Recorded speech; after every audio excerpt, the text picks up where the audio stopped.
Hi there. This is video 3.2 on subsets. It will be helpful if you have your handy dandy, squares around and circles and all those cutout shapes and colorful shapes that you have. All right. So a subset is a set whose elements belong to another bigger set, which I learned this year is called a superset. So here's our list of our set that we have been working with. So I gotta stop saying that. My bad. What subsets can we make? Well, we can make the one with all the red shapes. So there's that, and there's that one, and there's that one. And I should have one more, which it looks like I may have lost already. That's very talented, Joanne. Ah, there it is. Okay, ta-da! There's a set of all the red shapes. You know, this could be something cool to do if you have children and they were of a cool age and they wanted to help you. So we could have the set of red shapes. We'd have set, excuse me, blue shapes. And we also have the set of yellow shapes. Oops, can't see those. So that would be a reasonable way to sort them. What else did I suggest? You could have a set of all the triangles. So one triangle, the red one, and the blue one, and the yellow one. And I think that's all the colors I used. Yes, kind of cheating. I have my big list over here where they're more organized. Okay. The set of all shapes with letters on them. Okay, well, these all have letters. Wait a minute.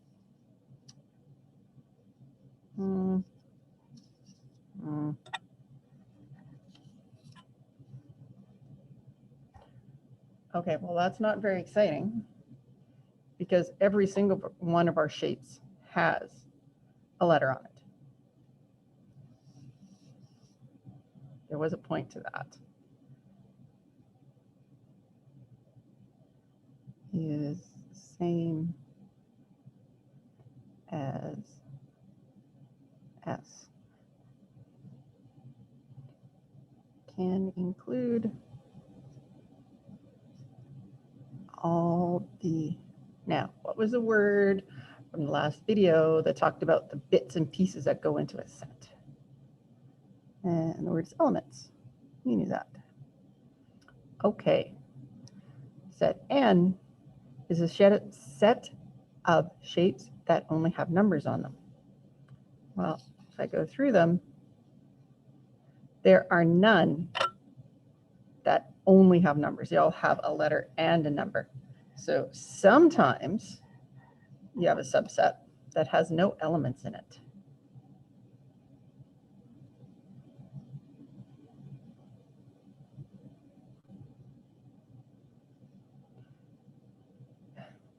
And I think that's okay. I may have to double check that before I go to class or before we go through this in class.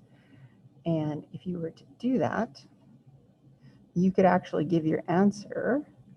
If I asked you for it, you could just give me a handy dandy set of brackets with nothing in them. That is not my favorite choice. What I prefer is actually a set of those brackets with this symbol in it. And this symbol is called null. And it kind of means none. It does not mean zero. Every year I introduce this and then somebody will start being like, I'm cool. I'm going to write the word zoo. I'm going to use the null sign. No.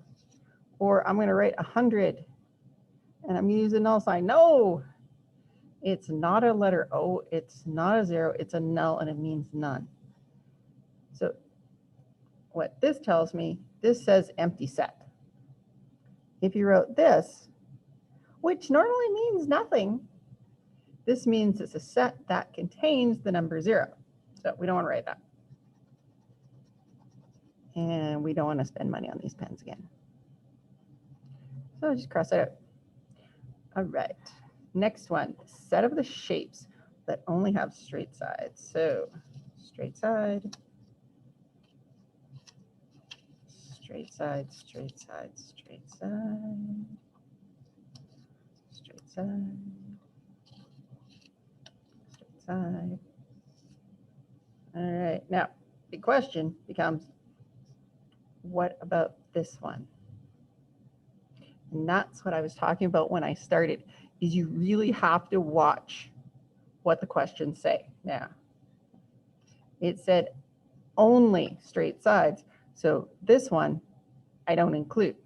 I would just include all my squares and all my triangles. Now, see, word only. If it says a set of shapes with straight sides, guess what? I can include these because they do have straight sides. They also have a curvy side, but they have straight sides included. So watch the writing. Okay, there we go. Now, name 2 other subsets. Well, how else could you organize these? Let's see. We talked about color, so I don't want to do a set of blue shapes, a set of yellow shapes. That's kind of just boring. Already did triangles, so I don't want to do rectangles and teardrops. We got letters. How about something about the numbers? I'm going to make it set E. Is all the ones, set of shapes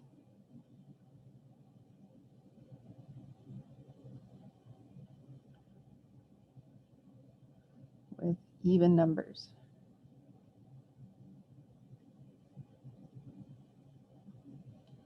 On them. So it looks like that one, and that one, and that one. Those two, not so much. D5. That one, no, no, no, no, no, no. There we go. So there's my set of numbers, or sorry, shapes that have even numbers on them. Okay. Obviously, I could make another one and say the set of odd numbers on them. What else could I do? How about, let's see what I used up for letters here. So A is equal to set of shapes with the letter A on them. All right, so there's an A. There's an A. There, no, maybe there's only 2. 1. It looks like there's only 2. So, ta-da. You could split them going vowels and consonants, whatever. So there's a lot of subsets that you can make. Okay, so the key here, a subset can contain all the elements. It can contain, how about you fill it in? I'm just going to stop for a sec. It can contain all of them. That was the ones with the letters. It can contain some of them, or it can contain none of them. And our handy dandy symbol is this sideways looking C. It's not exactly a C. It's like the, yeah, I guess I'm going to say the union symbol, but we haven't got there yet. It's that. Okay, so R is a subset of S. And it matters. So R, we set up here, was a set of red shapes. And it is a subset or a smaller group of S, because S was the whole thing. Okay, so this, hope we're getting the sound that I'm making there too. Okay, that's my whole set. Hold on, I got a plan. There, now we can see them all on camera. All right, there's my whole set. And it says the red shapes, which would be this one, this one, this one, this one. I'm sorry, I just pointed those out to you. You knew that. Is a subset of the whole thing. Okay, so write out 3 of the subsets above in symbols. All right, well, let's just do the next one. So T is for triangles, is a subset of S. That's it. And L is a subset of S, shaped with the letters on them. And P, excuse me, is a subset of S. Now, it's boring because we only have one set to deal with right now. All we have is this delightful set. So we have our triangles. We have the ones that are with letters, which is like everything. And what did P stand for? I forgot to write. Oh, shaped with only straight sides. So that would be these guys. But that's how we do it. Mathematicians, I always joke that they're lazy, but they do tend to use symbols. And you know what? If you've done music, it's just like learning the difference between a whole note, a quarter note, or different chords, or sharps and flats and stuff like that. It's just some vocabulary you have to learn. And if you don't learn it, it's not going to be fun.